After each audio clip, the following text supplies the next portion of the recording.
Quando eu era criança, a chegada de uma Copa do Mundo parecia um acontecimento muito maior do que um simples campeonato de futebol. E eu não sei se isso é porque eu era criança ou porque a Copa realmente ocupava um espaço diferente na vida das pessoas.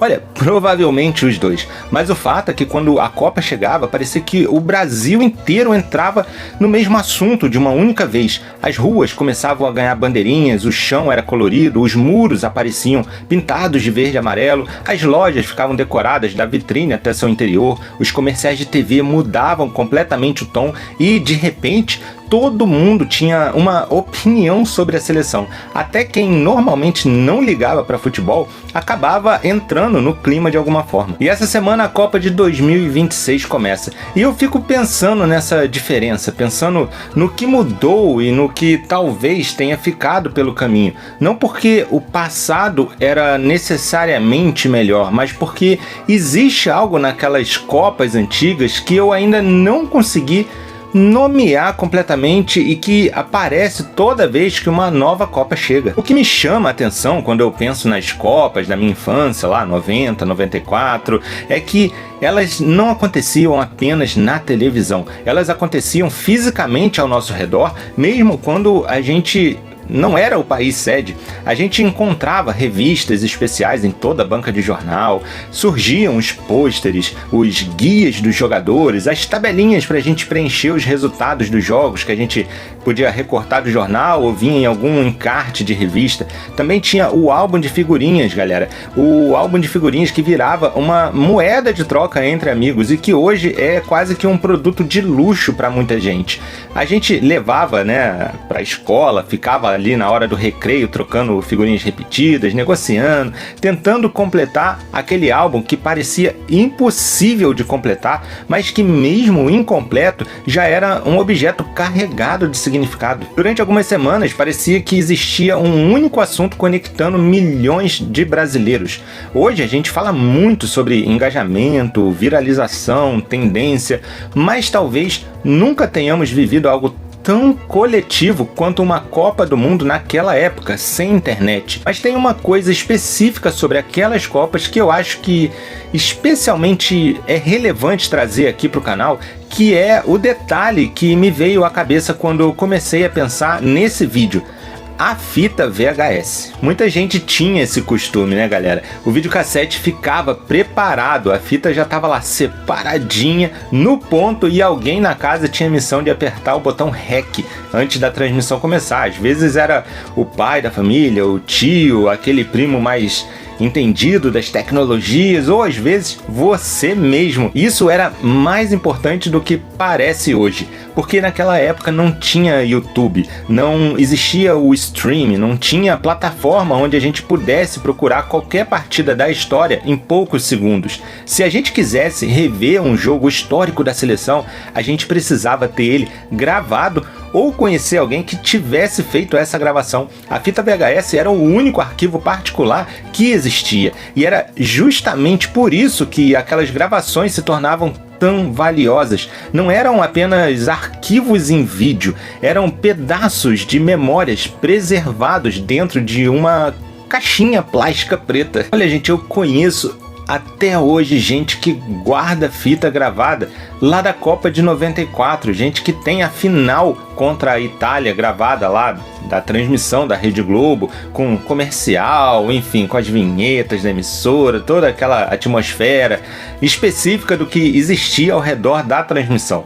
E isso eu acho fascinante, porque essas gravações elas preservam muito mais do que um jogo, elas preservam um momento do Brasil, elas preservam a forma que a televisão falava, preserva os patrocinadores da época, as propagandas. Era uma sensação que simplesmente não pode ser recriada em alta definição hoje em dia. E antes da gente falar o que aquela fita representava de verdade, eu só vou pedir alguns favorzinhos para você. Então, não se esquece de deixar aquele like, já dá uma olhada se você já não deixou aquele like legal. Também, confere aí se você tá inscrito no canal, e galera do celular, dá aquela hypada também que ajuda demais a transmitir esse vídeo, esse canal pelo YouTube afora. Olha, desde já, eu agradeço demais. Vocês sacam o que aquela fita representava, galera? Ela não era um recurso profissional, não era um arquivo oficial, era uma decisão doméstica de acabar dizendo ali, esse momento merece ser guardado.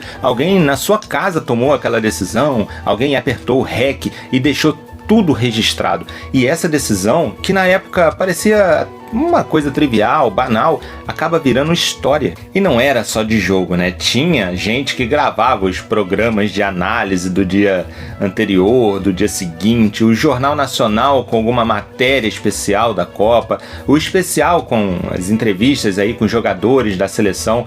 Eu lembro de alguns amigos que guardavam fitas inteiras da Copa. Muitos amigos dos meus pais faziam isso, né? Rotuladas ali à mão, escrito ali organizado, certinho, etapa tal, fulano contra ciclano, enfim, era um arquivo particular de uma experiência coletiva. Era a mídia física servindo de âncora para a memória de forma mais genuína possível. É aqui que eu quero chegar num ponto que eu acho muito importante, galera. A Copa, ela não terminava quando o jogo acabava. Ela continuava existindo durante alguns meses, às vezes até anos. Existia a revista que você guardava, existia o álbum, como eu falei, incompleto de figurinhas lá na estante, tinha o jornal do dia da final que alguém dobrou com muito cuidado e colocou numa gaveta, tinha as fitas VHS.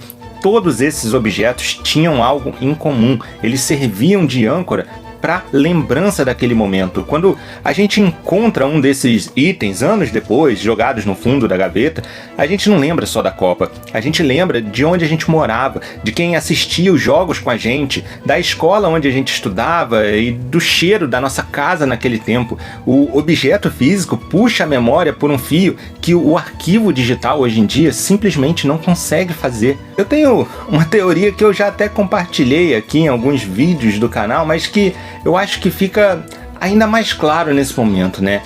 A materialidade de uma experiência ajuda a transformar ela em memória de longa duração, né? Bem duradoura. Quando a gente tem um objeto físico associado a algum momento, né? Aquele momento acaba ficando preso ali, fixo, de uma forma diferente. Ele fica marcado, saca? Ele fica marcado ali, um pontilhado ali especial, sabe? Aquele momento especial da nossa vida, a fita da Copa, o álbum de figurinhas, a revista dobrada na gaveta, tudo isso é um ritual. Eram formas de dizer: esse momento importa muito pra gente. E aí, voltando aqui pra Copa de 2026, né? Eu fico com uma pergunta que eu não consigo responder tão fácil assim. Quando ela termina, o que será que vai sobrar? Eu não estou falando de arquivo digital. Claro que os gols vão estar disponíveis aí em todas as plataformas segundos depois que os jogos acabarem. Claro que a gente vai poder reviver qualquer partida quando a gente quiser, no horário que a gente quiser, no dia que a gente quiser, enfim. Esse acesso vai existir. Mas o acesso não é o mesmo que um objeto, saca? É a possibilidade de rever. Não é o mesmo que ter aquele momento guardado. Das Copas da minha infância, sobraram algumas revistas. Eu tenho algumas revistas Placar e Lance guardadas no fundo lá do armário na casa dos meus pais, onde eu já nem moro mais, mas temos isso, temos fotografias, fitas, VHS também, como eu disse, alguns amigos faziam isso. E eu tenho guardado até hoje o meu uniforme da seleção brasileira de quando eu tinha só 2 aninhos de idade. O Brasil nem tetra era. E talvez o que eu mais sinta falta disso tudo não seja exatamente a mídia física em si.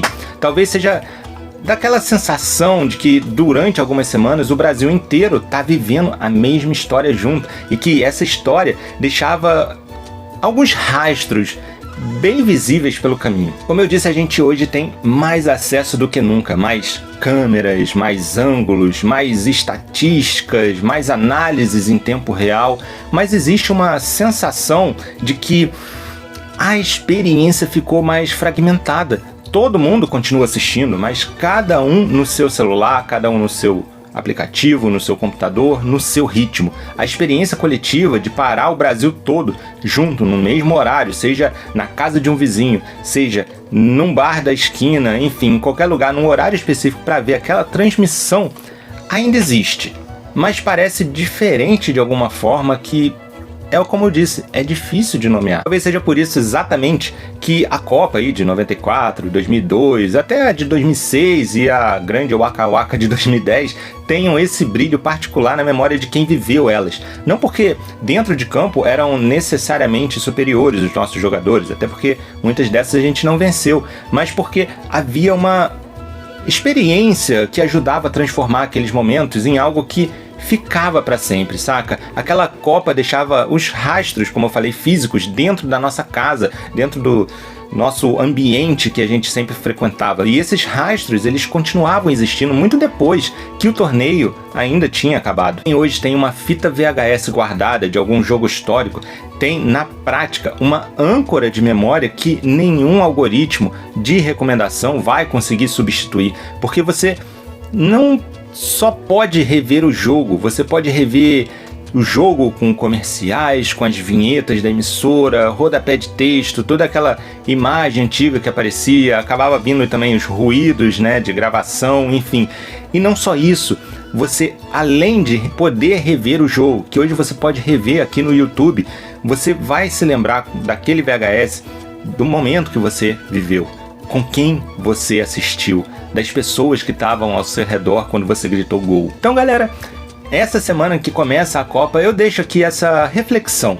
Não quero deixar aqui nenhum tipo de manifesto dizendo que o passado era melhor, não, porque ele não era em tudo melhor, mas eu quero deixar aqui um convite para a gente pensar no que vai fazer com esses momentos, como a gente vai guardar essa Copa, se vai guardar de alguma forma, me diz aí, e o que você acha que vai restar dessa experiência daqui a 20 anos. Me conta aí nos comentários qual foi a sua Copa dos Sonhos, aquela Copa que ficou marcada para você e por quê. E se você tiver alguma fita VHS, algum álbum de figurinha, alguma revista da Copa guardada aí em algum canto da sua casa, deixa aí nos comentários que eu quero muito saber da memória aí que você tem guardada. Galera, também não se esqueça, hein? Deixa aquele like, se inscreva no canal que isso ajuda demais. E galera do celular dá aquele hype. E quem quiser ajudar um pouco mais também, tem o clube de membros aqui para você dar uma olhadinha em alguns benefícios muito legais. Meu muito obrigado por chegar até aqui. Vamos lá, Brasil, que vem o Hexa e a mídia física resiste.